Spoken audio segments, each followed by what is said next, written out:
নমস্কার, কল্পনার ঘরকন্যা চ্যানেলে সকলকে স্বাগত জানাচ্ছি। আজকে রেসিপি বানিয়ে দেখাচ্ছি মাটন রোগান জুস। দেখে নিন রেসিপিটি। প্রথমে আমি 500 গ্রাম মাটনকে ভালো করে ধুয়ে জল ঝরিয়ে নিয়েছি পরিষ্কার করে। এবার নিয়ে নিয়েছি 1 চামচ আদা বাটা, 1 চামচ রসুন বাটা, আর নিয়েছি 4টে শুকনো লঙ্কা একটু জলে ভিজিয়ে রেখেছি। এদিকে কড়া গরম করে নিয়ে 4 থেকে 5 চামচ মতো আমি সরষের তেল ঢেলে দিয়েছি। তেল গরম করে একটা ফোড়ন দিয়ে দিচ্ছি, 4টে এলাচ, 4টে লবঙ্গ, একটু দারচিনি আর একটা তেজপাতা। ভাজা হয়ে যাওয়ার পর আমি দিয়ে দিচ্ছি মটন। কড়ার মধ্যে আমি মটনটাকে দিয়ে দিলাম ওই তেলেতে। দেওয়ার পর 1 থেকে 2 মিনিট আমি একটু হালকা হাতে এটাকে ভাজা করে নিচ্ছি। একটুখানি সময় আমি এটাকে ভেজে নেব। জাস্ট কালারটা যতক্ষণ চেঞ্জ হয়ে যাওয়া পর্যন্ত আমি 2 মিনিট ধরে ভেজে নিয়েছি। নেবার পর এখানে আমি বেটে রাখা আদা রসুনটাও দিয়ে দিচ্ছি। আদা রসুনটাকে দিয়ে একটু মিশিয়ে নিচ্ছি প্রথম। নেবার পর এখানে দিয়ে দেব পরিমাণ মতো লবণ। লবণটাকে দিয়েও আমি ভালো করে আবারও একটু মিশিয়ে নিচ্ছি। নেবার পর 6-7 মিনিট আমি এটাকে কষিয়ে নিচ্ছি। দেখুন 6-7 মিনিট পর আমি এখানে দিয়ে দিলাম জাস্ট অল্প একটু হলুদের গুঁড়ো, আর 1 চামচ দিচ্ছি ধনে গুঁড়ো, আর 1 চামচ কাশ্মীরি লাল লঙ্কার গুঁড়ো। মশলাগুলোকে দিয়েও আমি মাংসের সাথে ভালো করে মিশিয়ে নিচ্ছি, আর একদম লো আছে আমি এটাকে কষিয়ে নেব। প্রেসার কুকারে আমি করব না, আমি ডাইরেক্ট কড়ার মধ্যেই বানিয়ে নেব। একটু সময় ধরে এটাকে কষাতে হবে। আমি একদম গ্যাসটা লো করে 10 থেকে 12 মিনিটের জন্য ঢাকা দিয়ে এখন সিদ্ধ করে নেব। এদিকে একটা পেস্ট বানিয়ে নিচ্ছি।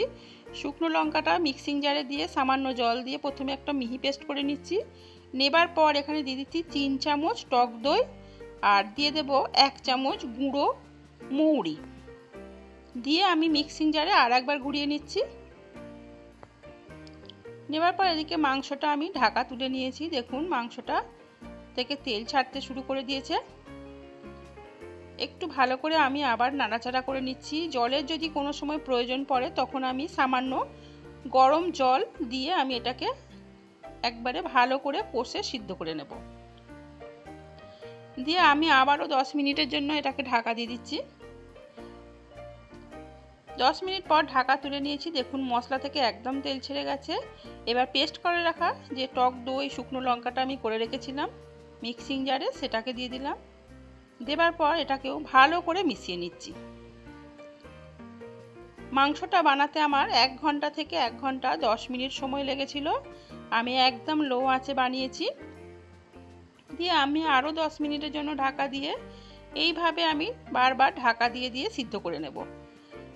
এবার আমি সামান্য এখানে ছোট কাপের 1 কাপ জল দিয়ে দিলাম। জলটা দিয়ে ভালো করে মিশিয়ে নিচ্ছি। মিশিয়ে নিয়ে এখানে আমার 50% সিদ্ধ হয়ে গেছে মটনটা। এখন এবার আরও 10 থেকে 15 মিনিট ঢাকা দিয়ে এইভাবেই সিদ্ধ করে নেব। তারপর আমি এখানে একটা তড়কা প্যান নিয়ে নিয়েছি। তার মধ্যে 1 থেকে 1.5 চামচ মতো আমি দিয়ে দিয়েছি ঘি, আর খানিকটা দিয়ে দিয়েছি এখানে রতন জোট। রতন জোটটা এটা হচ্ছে মেন উপকরণ এই রোগান জোস বানানোর।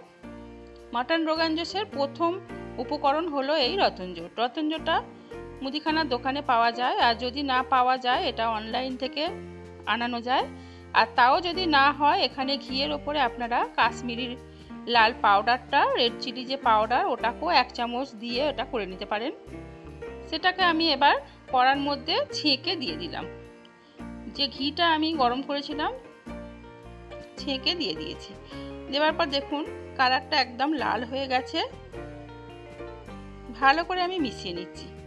নিয়ে আবারও আমি 10 থেকে 15 মিনিট একদম লো আঁচে সিদ্ধ করে নেব। আর আমার চ্যানেলটা যদি আপনারা প্রথম দেখে থাকেন তাহলে অবশ্যই আমার চ্যানেলটা সাবস্ক্রাইব করে নেবেন। এবার দেখুন মাংসটা আমার সম্পূর্ণ সিদ্ধ হয়ে গেছে। মাংস থেকে হাড় মাংস কিন্তু আমার আলাদা হয়ে গেছে। এখানে আমি ভালো করে একটু নাড়াচাড়া করে নিচ্ছি। নেবার পর কয়েক সেকেন্ড এটাকে আমি জাস্ট ফুটিয়ে নেব।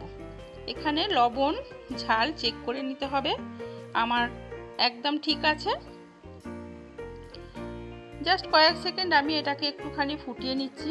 নেবার পর দেখুন এই রকম হয়েছে। আমি এখন গ্যাসটা বন্ধ করে দিচ্ছি, দিয়ে আপনাদেরকে নাবিয়ে দেখাচ্ছি। দেখুন কত সুন্দর দেখতে হয়েছে আমার মাটন রোগান জোশ। আর কালারটাও দেখুন একদম সম্পূর্ণ লাল হয়ে গেছে।